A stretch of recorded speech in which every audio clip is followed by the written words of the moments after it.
Hola, buenas noches, un saludo a todas las personas que se conectan a este Facebook Live sobre el pésimo proyecto de POT del alcalde Enrique Peñalosa. Me acompaña Liliana Castañeda, ella es experta en estos asuntos, es politóloga de la Universidad Nacional, líder estudiantil también en su momento de la Universidad Nacional, y está terminando su maestría en urbanismo. Ya casi, ¿no, Liliana? Coronas esa maestría. Hola Manuel, sí, ya entregué la tesis precisamente sobre este pésimo plan de ordenamiento territorial y los impactos que va a tener la política económica que propone, y bueno, vamos a tener sustentación muy pronto y ojalá la tesis sirva para el debate público también. Qué bueno, entonces vamos a arrancar, vamos a hablar de distintos temas. El POT es un documento bien complejo que abarca distintos asuntos y que son muy importantes, sobre todo que conozcamos algunas de sus principales implicaciones y que podamos analizarlas para tomar una posición respecto de esta propuesta del alcalde Peñalosa. Desde ya los estoy invitando a que nos opongamos a esta propuesta y que salgamos a movilizarnos para evitar este daño irreparable a la ciudad. Un saludo brevemente a José Cárdenas, a Claudia Llaneta, a César Roa, Jimmy Torres, Eduardo Rodríguez, Mateo Hoyos, que nos ve desde Estados Unidos. Mateo, un saludo muy especial. Un saludo, Mateo. Y a esa también un saludo muy especial que se conectan al Facebook. Bueno, entonces vamos a arrancar. Primero hay una discusión, seguramente ustedes lo han visto, sobre las cifras poblacionales del POT. ¿Qué es lo que sucede? El POT lo que plantea es cómo vamos a ocupar el modelo ocupacional de la ciudad de los próximos 12 años. Y lo primero que tiene que hacer un POT o una administración es, bueno, ¿cuántos somos hoy? ¿Cuántos habitantes somos hoy? ¿Cuántos vamos a ser dentro de 12 años? Y de acuerdo con ese crecimiento en el número de la población, tenemos que mirar entonces qué vamos a hacer en la ciudad, si tenemos que crecer, si no tenemos que crecer tanto, etcétera, ¿cierto, Liliana? Sí, Manuel, esto, pues cada vez que me lo preguntan yo trato de explicarlo de la manera más sencilla que encuentro, y es pues como cuando uno va a comprar una casa o un apartamento o lo va a tomar en arriendo. Pues lo primero que uno mira es, bueno, dependiendo de la plata que tenga, también busca dónde, pero también mira para qué la quiere. Si yo tengo una familia de 6 personas, no me voy a meter a un aparta estudio, y si tengo una familia en la que solamente somos mi hermana y yo y un perrito, pues no voy a conseguir una casa de 8 habitaciones, 4 baños, a la que no le voy a poder pagar el predial. Eso exactamente es lo que se tiene que hacer, guardadas las proporciones, a la hora de formular un plan de ordenamiento territorial. No solamente tenemos que saber cuántos somos ahora, sino hacer una proyección exacta, basada en cifras certeras de cuántas personas somos ahora y a qué nos dedicamos, en qué condiciones vivimos, para poder planificar para el futuro, para el mediano plazo, que son los 12 años de vigencia del plan de ordenamiento territorial. Bueno, entonces cuando hicieron la formulación del POT el año pasado, finales del año pasado, entonces Peñalosa y el secretario de Planeación dijeron, en Bogotá somos 8.200.000 habitantes, números redondos, y para el 2031, dentro de 12 años, vamos a ser alrededor de 9.500.000 habitantes, números redondos. De 8.200.000 hoy, dijeron ellos, vamos a pasar a 9.500.000, y para poder que toda esa gente nueva tenga una vivienda necesitamos construir alrededor de 1.020.000 viviendas. Eso fue lo que dijeron. En su momento eso fue súper criticado, expertos salieron a decir, oye, ustedes están inflando sus cifras, y obviamente Peñalosa y el secretario de Planeación salieron a decir, nosotros somos rigurosos, académicos, somos los mejores urbanistas del mundo, las cifras no están equivocadas, son ciertas. Pero después le salió el DANE. Y el DANE entonces dijo, oiga, no somos 8.200.000 habitantes. El DANE en el censo cuenta uno, Liliana uno, el otro, ¿cierto? Si cuenta cada una de las personas, y dijo, no somos 8.200.000, sino somos más o menos 7.200.000, 1 millón menos de lo que había dicho Peñalosa, y ellos dijeron que sus cifras eran muy exactas. O sea, ya cuando sale el censo oficial del DANE o las cifras preliminares, ya se muestra lo equivocado que estaba la administración a la hora de definir cuántos somos. Entonces eso ya le golpea un poco a las estimaciones que está haciendo la administración. Sin embargo, pues ellos dijeron, bueno, vamos a aceptar entonces que no somos 8.200.000, sino que somos 7.200.000. Sin embargo, dicen que, de acuerdo con sus proyecciones, en el año 2031 vamos a ser alrededor de 8.200.000, o sea, vamos a crecer también en 1 millón de personas, según la administración, y para eso se van a necesitar construir 816.000 viviendas, más o menos.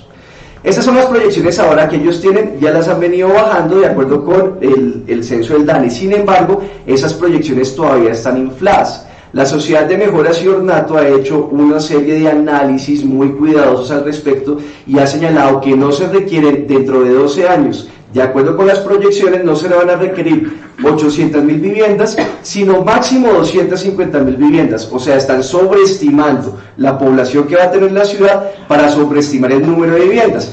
¿Y por qué eso, Liliana? ¿Por qué están sobreestimando el número de viviendas? ¿Por qué la Secretaría de Planeación dice que vamos a necesitar 800.000 viviendas adicionales y la Sociedad de Mejoras y Ornato solo 250.000? ¿Cuál sería la intención detrás de ese aumento, de esa inflada del número de viviendas? Bueno, Manuel, antes de contarte también cuál es la intención, pues lo primero es resaltar la gravedad de esto. Primero, la gravedad de no contar con las cifras que son oficiales según la ley colombiana, que son las cifras del censo del DANE. Entonces, cuando uno le pregunta o cuando en el debate público se toca este punto con la Secretaría Distrital de Planeación, lo que dicen, no, es que no importa cuántos seamos, sino que nosotros tenemos otras cuentas y otras cifras. Entonces, eso significa que el censo no importa, que la Secretaría Distrital de Planeación no está teniendo, y es el reconocimiento de que no está teniendo en cuenta las cifras del censo. Es también esto muy grave porque se está contando con gente que no solamente hoy no existe, sino que no va a existir en el futuro. Eso significa que se van a hacer inversiones por parte del distrito en camas hospitalarias, en cupos educativos, en redes de acueducto y alcantarillado, que no se van a necesitar, y eso implica un detrimento patrimonial, y es plata que vamos a pagar todos para unas inversiones que no van a tener, digamos, mayor utilidad. Pero lo más grave de esto lo señala el documento de la maestría en urbanismo de la Universidad Nacional, es que lo que hay es una obsesión por encontrar suelo para el negocio de la construcción. O sea, ellos dicen, inflan las proyecciones, dicen, vamos a necesitar más de 800.000 viviendas nuevas. Las proyecciones que han hecho expertos dicen máximo 250.000, pero ellos dicen 800.000, es para justificar ampliar el suelo para que lleguen los cacaos de la construcción a apropiarse de ese suelo y hacer su negocio de la construcción. Correcto. Si no, digamos, si no se necesitaran y la administración distrital admitiera que no se necesitan esas 850.000 viviendas, sino las 250.000, pues no habría un afán tan grande por urbanizar toda la unidad de planeamiento rural del norte, toda la vereda Chorrillos, o la que hoy es zona de manejo y protección del río Bogotá, que es todo el borde occidental de Bogotá, que hoy ya, digamos, está excluido de esa zona de manejo y protección, y no habría necesidad de poner más de 9.000 hectáreas como suelo de renovación urbana dentro de la ciudad consolidada. Insisto en la observación que hace el documento de la maestría en urbanismo de la Universidad Nacional. Es un equipo de profesores y de estudiantes que fui parte de ese equipo, que hicimos un estudio pues detallado de la primera propuesta de POT, y lo que encontramos es eso, una obsesión por encontrar suelo para incentivar el negocio de la construcción. Bueno, entonces vayamos un poco, vayamos mirando otros temas. Primero hablemos del tema de la expansión. Entonces inflan las necesidades de vivienda, dicen vamos a necesitar muchas hectáreas, y entonces dicen la ciudad va a tener que crecer alrededor de 8.500 hectáreas. ¿Eso qué quiere decir la expansión? Suelos que hoy no están construidos, urbanizados, que generalmente son suelos rurales, como toda la parte norte de la ciudad. Entonces lo que quieren hacer es que ahí se permita la construcción, justificando nuestras necesidades de las nuevas necesidades de vivienda. Entonces, ¿qué zonas quieren construir ellos? ¿Qué están planteando en el POT? Bueno, se está planteando, creo que de lo más grave que trae este POT es que toda la UPR, la zona de lo que se conoce hoy como la vereda Chorrillos en la localidad de Suba. Esa es la unidad de planeación rural del norte, cuando uno sale por la autopista norte, toda esa parte del norte. Digamos que hay una parte más hacia el occidente, son más de 2.000 hectáreas, es decir, es una zona más grande que la de la actual reserva Van der Hamen, que son 1.395, que son parte de una unidad de planeamiento rural. Hoy es suelo rural, que se dedica a actividades relacionadas con el suelo rural. No se pueden hacer edificios, ¿sí? Y hoy... Pero además son las mejores una de las mejores tierras del país, ¿no? Volvemos a la discusión de cuál es el afán de urbanizar la sabana de Bogotá, que tiene los suelos más fértiles de la ciudad. Eso es de las cosas más graves, no solamente porque se estaría acabando con una de las zonas rurales más valiosas que tiene Bogotá,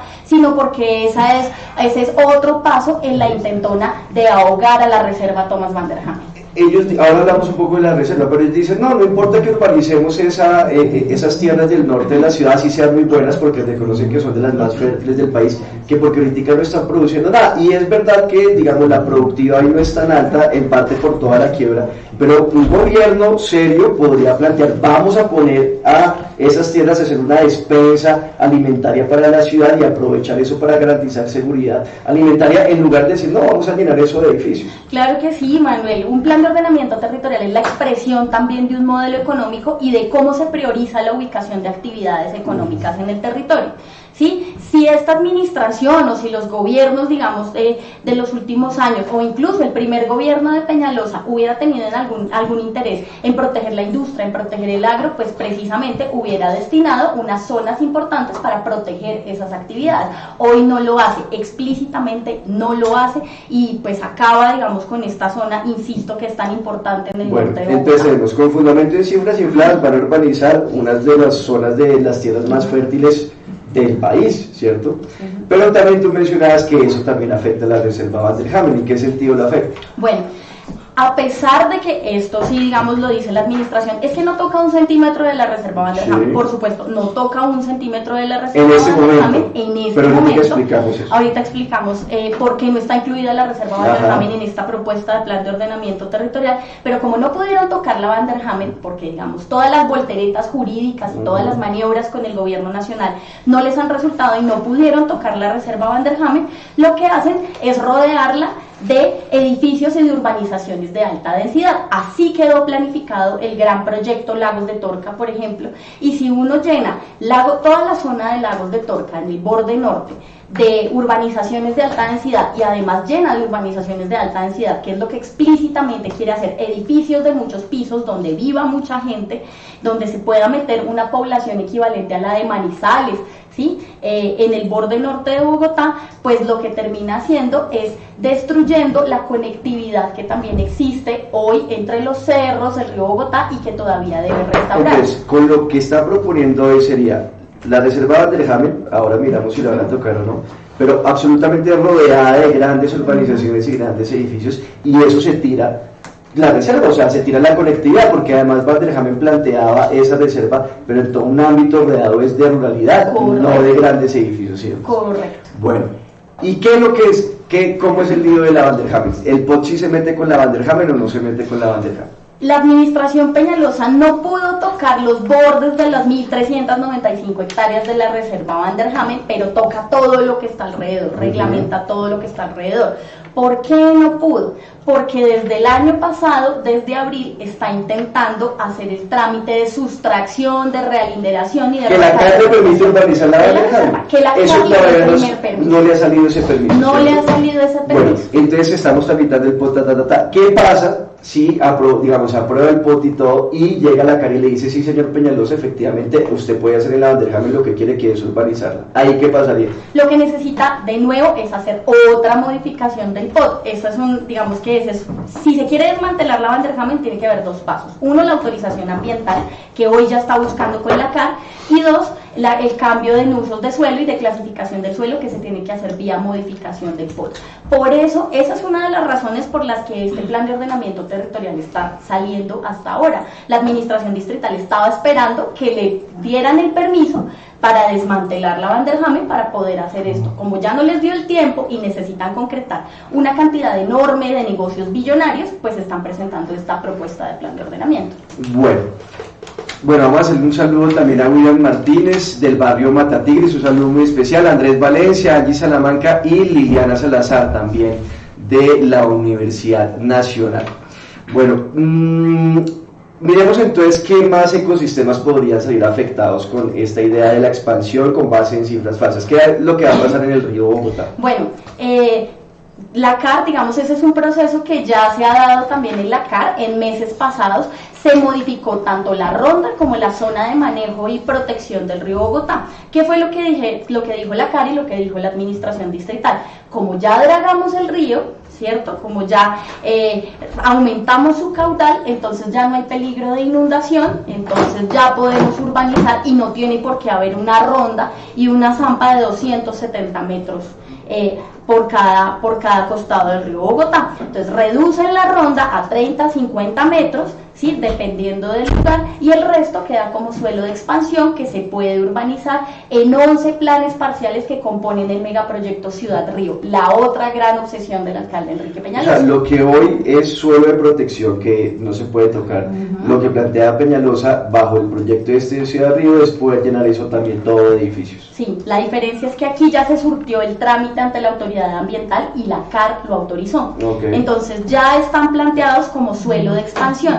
Eso en algunos, digamos, eso es especialmente trágico, y lo digo también con esa palabra trágico, en lugares como la localidad de Kennedy o la localidad de Suba, donde esa franja protegida es una suerte de aislamiento, de espacio ambiental libre, en zonas donde no hay espacio público, donde no hay posibilidad de vías, en el suroccidente donde la contaminación es realmente grave y lo hemos visto en los meses pasados, y lo que va a suceder es que toda esa zona va a terminar urbanizada, insisto, con unas densidades muy altas. Bueno, entonces son cerca de 8.000 hectáreas en las que Peñalosa quiere expandir la ciudad, o sea, llenarla de edificios, afectando ecosistemas. Pero también, y todo eso sobre la base de las cifras falsas, ¿no? Lo importante, por eso la importancia de las cifras. Pero entonces también nos dicen, no, y vamos a hacer proyectos de renovación urbana. ¿Cuál es la definición de renovación urbana? ¿Qué quiere decir eso, Lili? Bueno, lo primero es, la renovación urbana implica la demolición total o parcial de una parte de la ciudad para hacer otro tipo, digamos, de edificaciones, o hacer espacio público, o hacer edificaciones y espacios. O sea, es también habilitar suelos donde hoy no se puede construir porque está lleno de edificios, demolerlos para habilitar suelo para poder construir ahí. Correcto. Okay. Entonces, a uno le enseñan, digo, un poco del ABC del urbanismo, y me molesta un poco que le digan urbanista Enrique Peñalosa porque no lo es. A uno le dicen en una clase, digamos, del ABC también del urbanismo, es que se renueva cuando las zonas están deterioradas. Es decir, cuando hay un barrio que ya se está desocupando, que amenaza ruina, donde las edificaciones amenazan ruina, ahí se necesita renovación urbana, también por motivos sociales. Pero hay otro caso que es cuando los edificios terminan siendo obsoletos. Entonces es el caso de los famosos docks, zonas industriales en Londres, que fueron edificios industriales que ya no se usan. Entonces, pues como están obsoletos, hagamos otra cosa con ellos en esas zonas de la ciudad. Esas son las causas. Resulta que la administración Peñalosa trajo otro motivo, que le llamó obsolescencia o subutilización económica. O sea, no solamente las zonas que están deterioradas, que están abandonadas, sino zonas que están bien desde el punto de vista urbanístico, pero que considera Peñalosa que son obsoletas. Exactamente. El ejemplo más palpable de esto es toda la zona de la llamada Alameda Entre Parques, o también la zona del barrio La Esmeralda y la segunda etapa de Pablo VI. ¿Dónde es la Alameda Entre Parques? La Alameda Entre Parques es un proyecto de renovación urbana, hoy no existe, es lo que quiere hacer Peñalosa en este punto. O sea, es destruir una parte de la ciudad, demolerla para hacer nuevas edificaciones. ¿Dónde queda la Alameda Entre Parques? Yo aclaro, la Alameda Entre Parques es un proyecto que está adelantando la empresa de renovación urbana, que por supuesto no es solo iniciativa de este POT, sino que viene desde antes, pero tiene que quedar reglamentada en el POT y queda como suelo de renovación urbana. La Alameda Entre Parques es un proyecto que conecta el Parque El Virrey con el Parque El Lago, o con el parque llamado Parque de los Novios. Y lo que hace es conectar mediante una alameda, pero los barrios que son aledaños a esa alameda, como el barrio Alcázares, la urbanización San Martín, barrio Patria, 7 de agosto, el Polo, ¿sí? El Polo Club también, el 11 de noviembre, son 12 barrios, quedan completos los barrios para que la gente se ubique. Por ejemplo, la urbanización San Martín, uno va por la 30 de norte a sur, y son unas casas que se ven de techos rojos, ¿cierto? Que es fácil ubicarlas. Ese es un barrio que está bien, que es bonito, que está consolidado, lo mismo el Polo, que también lo conoce mucha gente, y esos barrios que no necesitarían ese tipo de proyectos de renovación, llega Don Peñalosa a decir, ¿saben qué? Aquí vamos a hacer renovación urbana, hay que demoler esto, y llegan los constructores, muy amigos también de Peñalosa, a entrar a hacer las nuevas edificaciones. ¿Y qué va a pasar con la gente que reside ahí? O sea, ¿hay alguna garantía que les digan, bueno, sí, vamos a demoler su casa, su vivienda, vamos a hacer nuevos edificios, pero no se preocupe que aquí usted va a tener una serie de garantías para que no se tenga que... ¿Eso sí existe en la propuesta del POT? Eso legalmente se llama política de protección a moradores y actividades económicas tradicionales. Lo único que dice la propuesta POT es que eso va a ser reglamentado más adelante.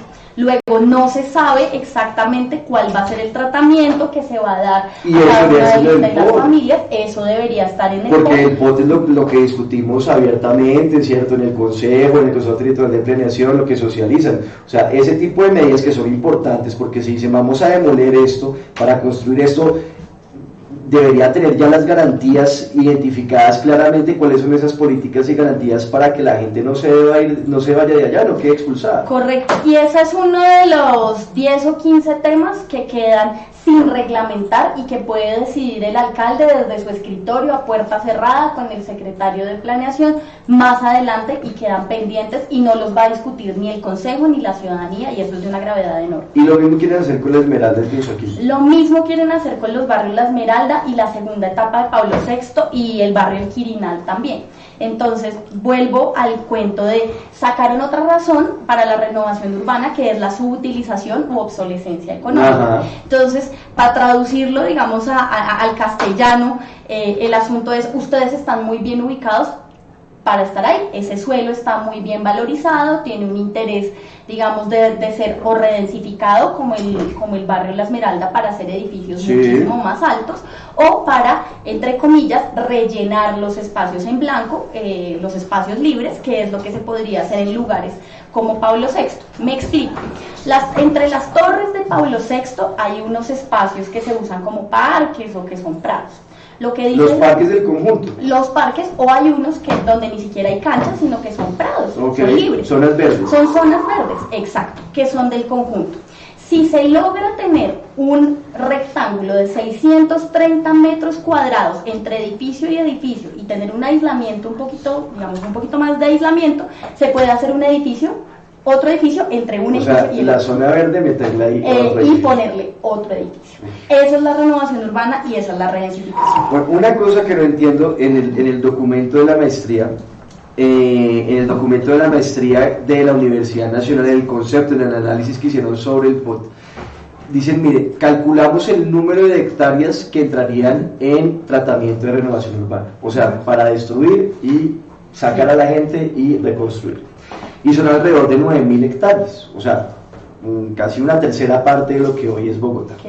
Pero además la misma Secretaría de Planeación dice, de las 9.000 hectáreas de renovación que vamos a dejar, solo vamos a desarrollar alrededor de 2.500.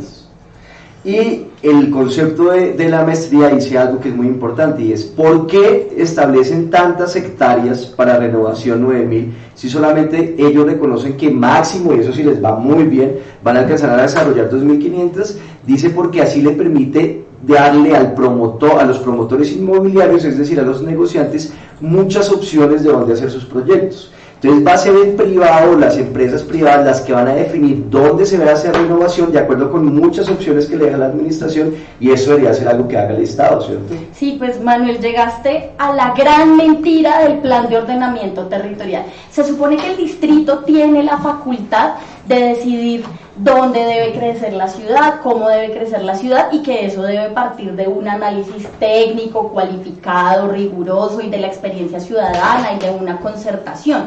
¿Qué sucedió y qué es lo que está sucediendo? Se dejan unas amplias franjas, entonces casi 9.000 hectáreas para expansión, 8.000 hectáreas para expansión, más otras 9.000 hectáreas para renovación urbana, y lo que dicen es: nosotros dejamos los corredores libres y que sea el privado el que decida dónde. Entonces el privado va a decidir dónde va a vivir, dónde va a ser la vivienda social, que va a ser en la periferia de la ciudad, dónde van a ser los proyectos de alto costo, dónde va a estar el comercio, dónde van a estar los servicios, y entonces esa función que tiene de ordenar el territorio se la están entregando a los promotores inmobiliarios. Y resulta que los intereses de los promotores inmobiliarios no siempre corresponden con el interés general, que es lo que debería garantizar un plan de ordenamiento territorial. Por eso existe la Secretaría Distrital de Planeación, y esta secretaría, por lo menos la de Andrés Ortiz, le ha entregado a los promotores, a las constructoras y las inmobiliarias, el derecho y la prerrogativa de ordenar la ciudad de Bogotá.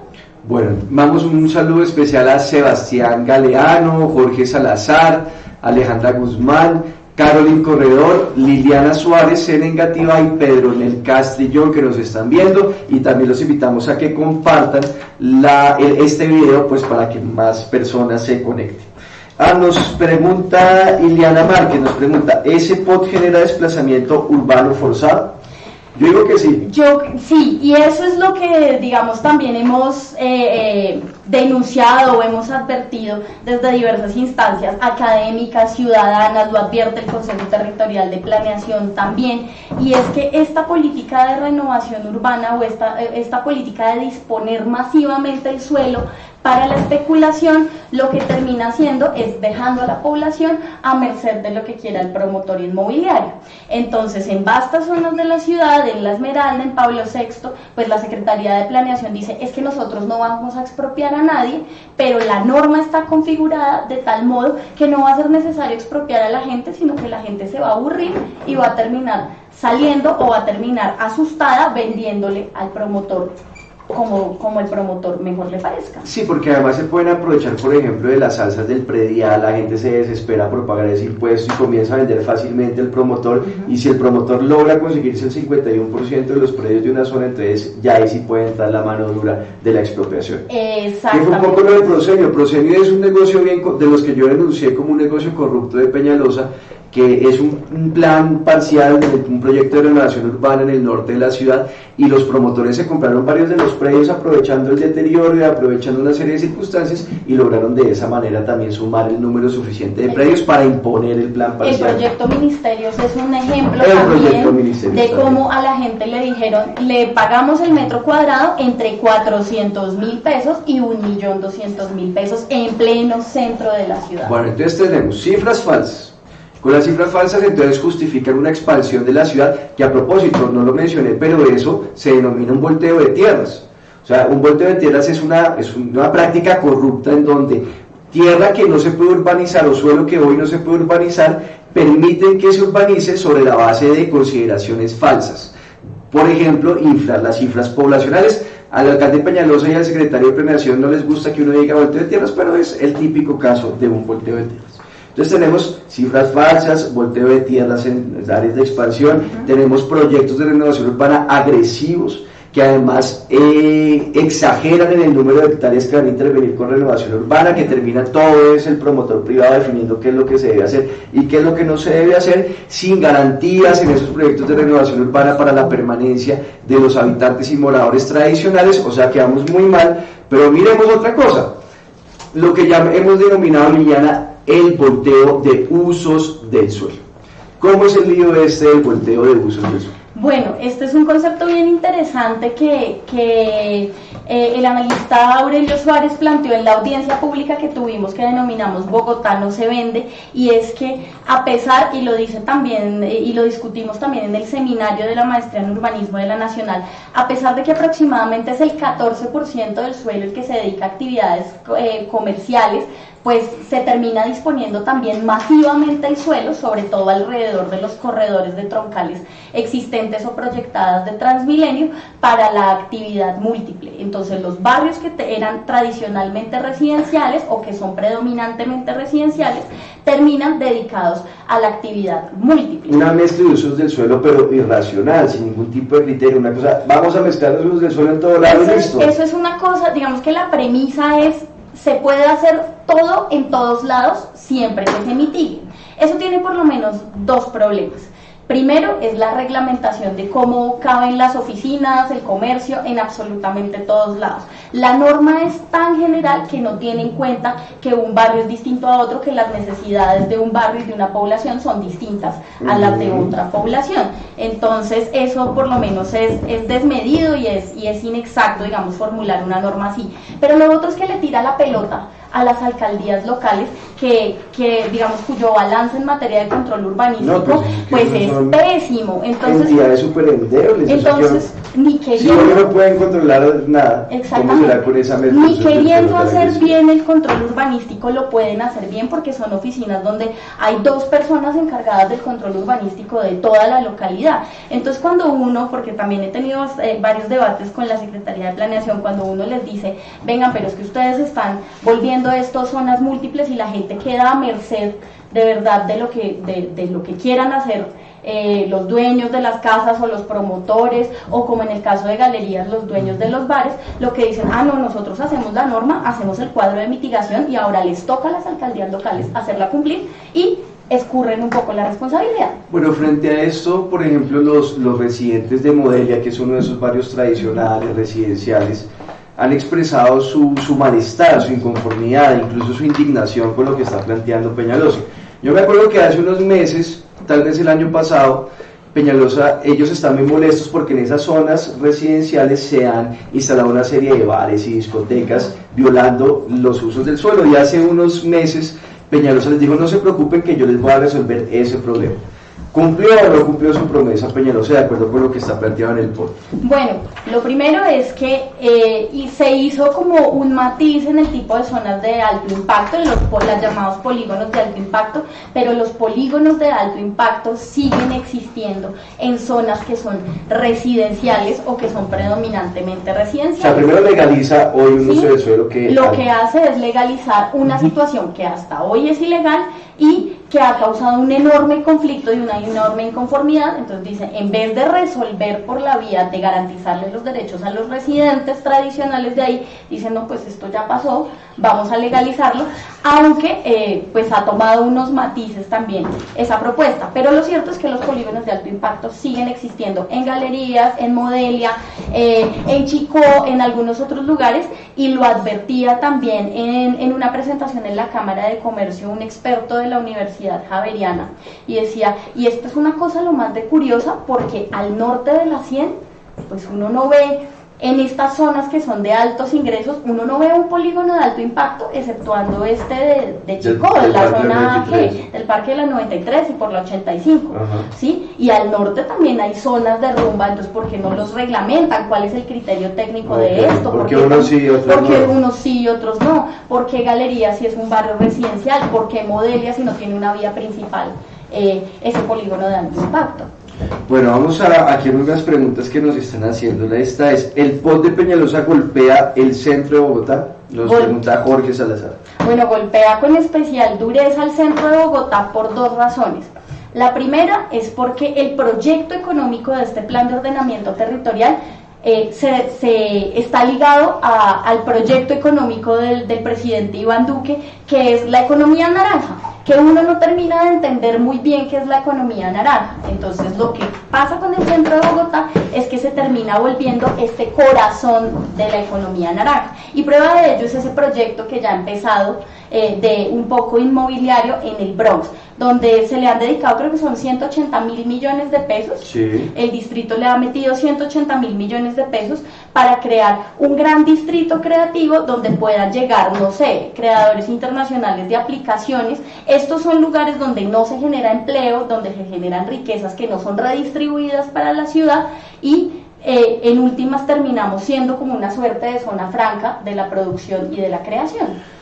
Bueno, ya vamos a ir terminando. Vamos a hablar rápidamente de 3 temas, pero muy rápido. Lo primero es el modelo de movilidad que plantea el POT. Pues un POT de Peñalosa, lo lógico es que sea un POT al servicio de Transmilenio. O sea, se impone la idea o se sigue imponiendo la idea, lo que quiere dejar amarrado Peñalosa por 12 años, es esa pésima idea que Transmilenio hace lo mismo que un metro.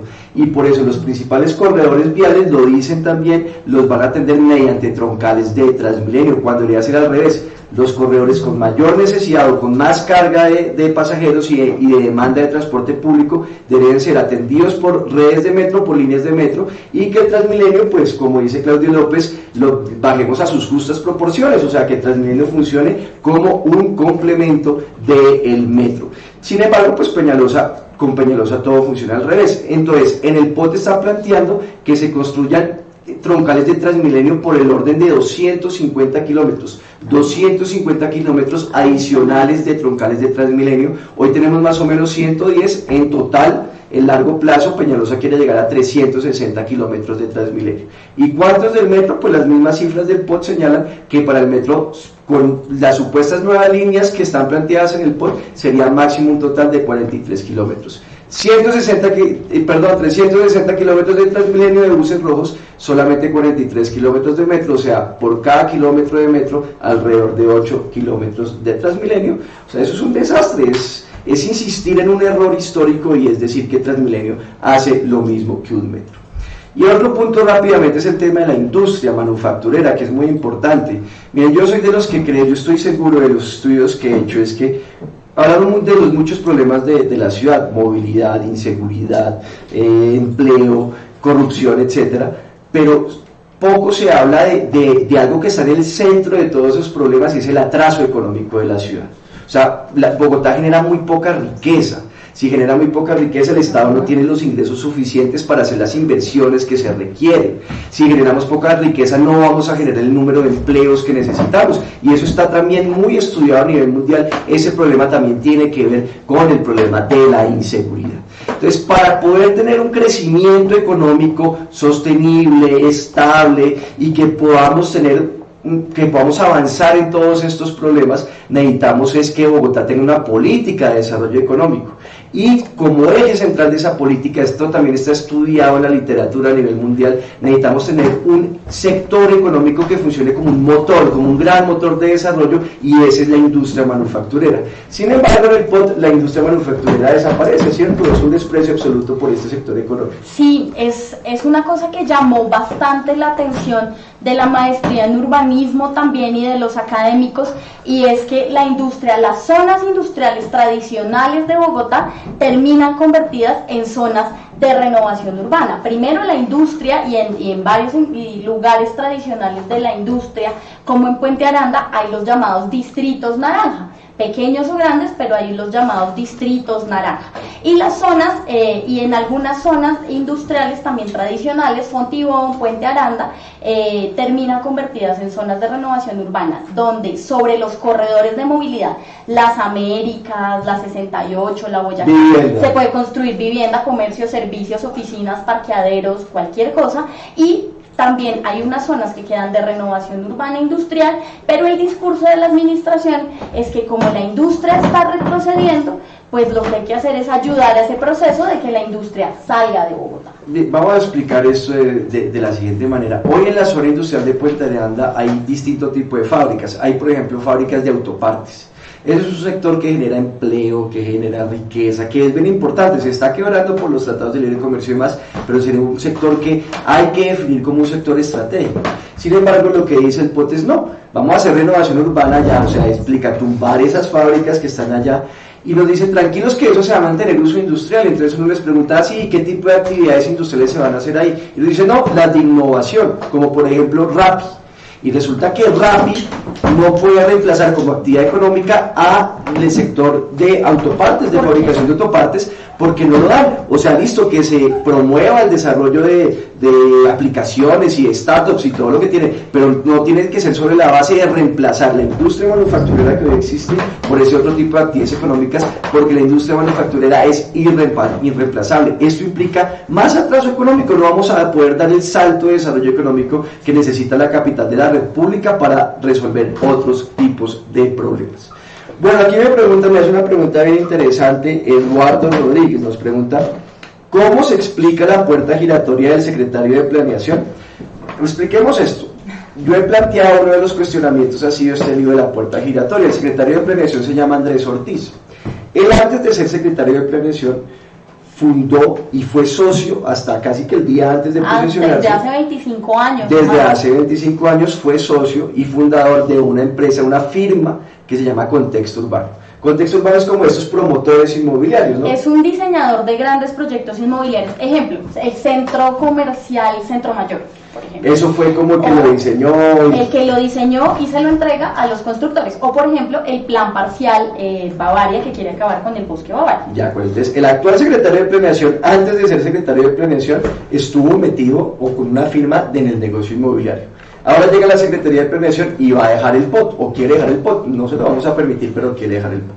La pregunta que le he hecho es, bueno, y usted sale de la Secretaría de Planeación, deja el POT y vuelve otra vez a Contexto Urbano o a cualquier otro tipo de empresa, cualquier otra firma, a seguir adelantando los negocios inmobiliarios que dejó en el POT. Entonces es el típico caso de la puerta giratoria, salta de un negocio privado, va a un sector público que es competente en lo que le interesa en ese negocio privado y después vuelve al sector privado. Algo parecido a lo del ministro Carrasquilla, ¿se acuerda? Exactamente, sale a gerenciar los negocios que permite su plan de ordenamiento territorial. Muy grave. Bueno, me preguntan también cómo afecta el POT a los trabajadores. Pues lo afecta en miles de medidas. Por ejemplo, esto de que Transmilenio siga siendo la columna vertebral de la movilidad afecta a los trabajadores. Pero particularmente al tener una política que desprecia la industria manufacturera, pues eso también va a afectar a los trabajadores porque implica más desempleo, más informalidad y más de todos los problemas que padecemos. Bueno, vamos también a hacer unos saludos, ya estamos terminando. Orlando Vaca nos está viendo en este momento, Verónica Labrado también, Richard Castellanos, Nelson García. ¿Richard es de Teusaquillo? No, Orlando y Verónica son. Bueno, un saludo para ellos. Nelson García también mis saludos, Manuel Rodríguez también, y ya les vamos a informar de unas tareas puntuales. Se creó un comité ciudadano y digamos la gente ha estado luchando contra este tipo de medidas que aquí hemos explicado. Sí, es que, Manuel, hay un punto que no se puede dejar de lado porque no es accesorio. Pareciera que para la administración lo fuera, pero en realidad no lo es, y es la participación democrática. La misma ley 388, que es la ley de ordenamiento territorial, dice que debe haber una participación de la ciudadanía antes, durante y después de todos estos procesos. Y la palabra clave aquí es concertación. Entonces, la Secretaría de Planeación dice que ha hecho un montón de reuniones y que reunió a no sé cuántas personas y que en una plataforma recibió no sé cuántas ideas, pero bueno, lo cierto, y lo dice también el Consejo Territorial de Planeación, es ¿y con quién se concertó? ¿Y cuáles son los puntos que de verdad se concertaron de este modelo de ordenamiento territorial? Y la respuesta es ninguno, porque ninguna de estas comunidades fue realmente escuchada de igual a igual frente a con la Secretaría de Planeación. Por eso se han conformado unos comités en cada uno de los barrios más afectados, pero esto, digamos, es una movilización y es que sigue creciendo y creciendo en varias localidades de Bogotá, en Suba, en Barrios Unidos, en Chapinero, en Fontibón, en Teusaquillo, en Engativá, ambientalistas, ACOPI también como gremio de pequeños y medianos empresarios también se ha pronunciado al respecto y siguen sumándose iniciativas. Vamos con la movilización ciudadana a frenar el... Y ahora lo que quedan son 90 días contados desde el pasado lunes 5 de agosto para frenar este pésimo plan de ordenamiento. El 5 de agosto, el lunes, fue que sí. Peñalosa, el mismo día que Peñalosa radicó el POT en el Consejo, se hizo un plantón bien importante. Pero ahora me han informado que se citó ya una movilización, una marcha para el próximo sábado 17 de agosto a partir de las 10 de la mañana.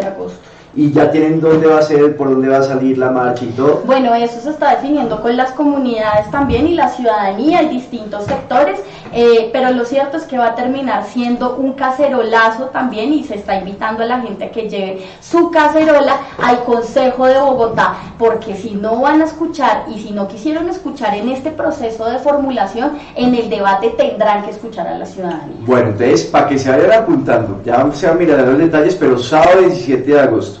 Y además el 30 de agosto se va a hacer el cabildo abierto que exige la ley sobre esto del POT, eso lo tiene que organizar el Consejo de Bogotá. Eso ya está definida la fecha 30 de agosto, las personas que quieran participar, intervenir en ese cabildo, pueden inscribirse en la Secretaría General del Consejo.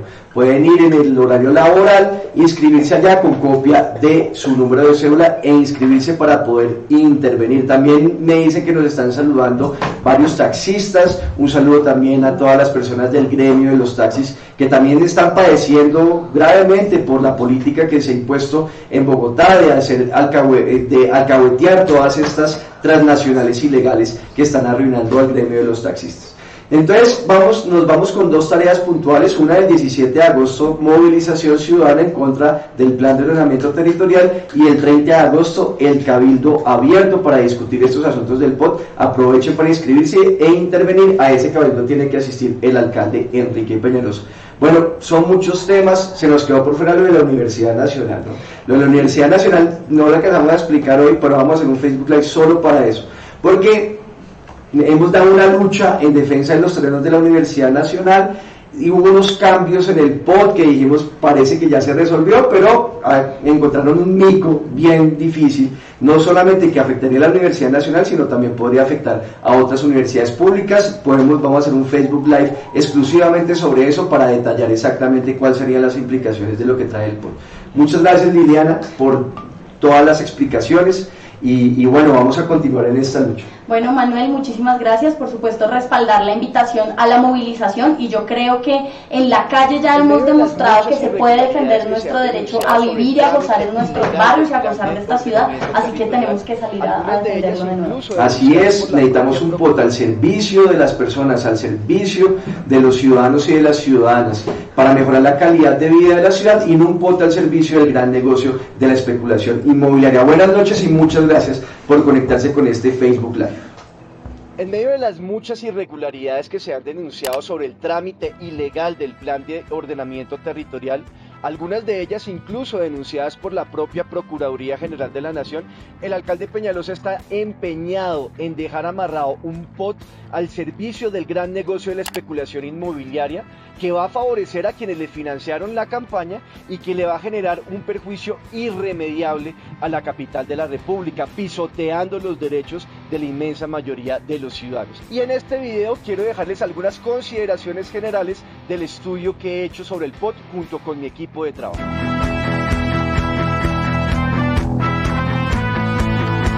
Comencemos con los impactos y daños ambientales